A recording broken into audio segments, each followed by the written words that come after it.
মানুষের সমস্ত চেষ্টা যখন ব্যর্থ হয় তখন সে দৈবের দ্বারস্থ হয়। সেই বিশ্বাস নিয়েই এক বিদেশিনী নারী তার অসুস্থ কন্যার জন্য মায়ের করুণা প্রার্থনা করতে উদ্বোধনে এসেছিলেন। বিকেল 4টে নাগাদ মা তখন বিশ্রাম থেকে উঠেছেন। ঠাকুরের বৈকালে ভোগ সেরে নিয়েছে।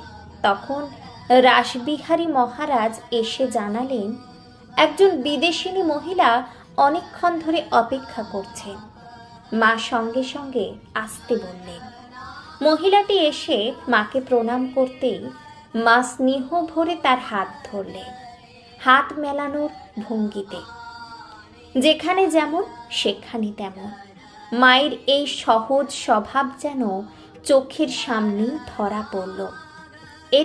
এরপর মা তার কন্যার মুখে স্নেহ ভরে হাত বুলিয়ে চুমু খেলেন।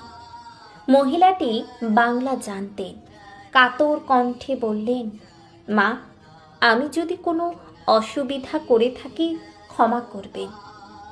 অনেকক্ষণ ধরে অপেক্ষা করছি। আমার একটি মেয়ে, খুব ভালো মেয়ে, তার কঠিন রোগ হয়েছে মা, তাই আপনার করুণা ভিক্ষা করতে এসেছি। আপনি দয়া করলে সে নিশ্চয়ই ভালো হবে।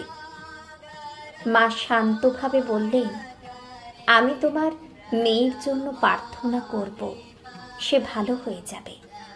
এই কথায় মহিলার মুখ উজ্জ্বল হয়ে উঠল। দৃঢ় বিশ্বাসে বললেন, আপনি যখন বলছেন ভালো হবে, তখন সে ভালো হবেই নিশ্চয়ই।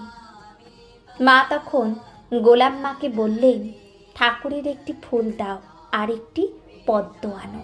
ফুল হাতে নিয়ে মা কিছুক্ষণ চোখ বুজে নীরবে রইলেন।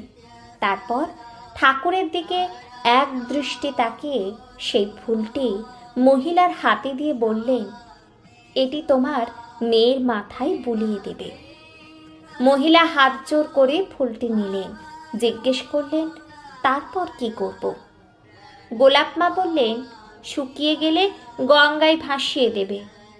কিন্তু মহিলা ব্যাকুল হয়ে বললেন, না না, ভগবানের জিনিস আমি ফেলে দেব না। নতুন কাপড়ে থলে করে রেখে প্রতিদিন মেয়ের মাথায় ও গায়ে বুলিয়ে দেব। মা মৃদু হেসে বললেন, হ্যাঁ, তাই করো। এরপর মহিলা আবেগে বললেন, ঈশ্বর সত্য, তিনি আছেন।